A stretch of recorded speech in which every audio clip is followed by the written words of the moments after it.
15 overseas Filipino workers mula Lebanon ang nakatakdang umuwi sa bansa ngayong darating na Huwebes, Oktubre 3. Ayon sa Department of Migrant Workers o DMW, tinatayang nasa 1,100 mga Pinoy sa Lebanon ang nagpalista para sa repatriation dahil sa tumitinding tensyon sa pagitan ng Israel at ng grupong Hezbollah. Narito ang balita ni Cherry Light.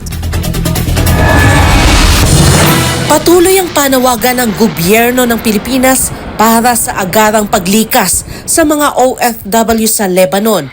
Kinumpirma ng Department of Migrant Workers o DMW na 15 OFWs mula Lebanon ang darating sa bansa ngayong Huwebes o Oktubre 3.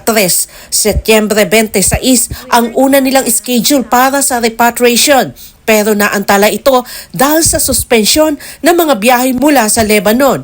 Sa huling tala, mahigit 400 ang mga Pinoy mula sa Lebanon ang nakauwi na sa Pilipinas simula pa noong Oktubre 2023. Samantala, patuloy ang pagpapaalala ng pamalaan sa mga Pilipinong nananatili pa rin sa Lebanon.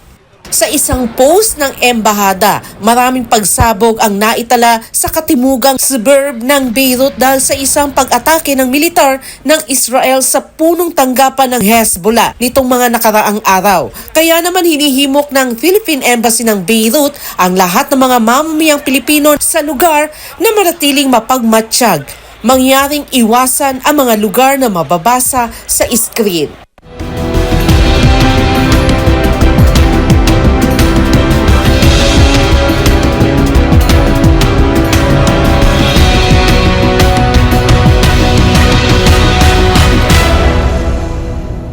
Para sa Diyos at sa Pilipinas kung mahal, Cherry Light, SMNA News.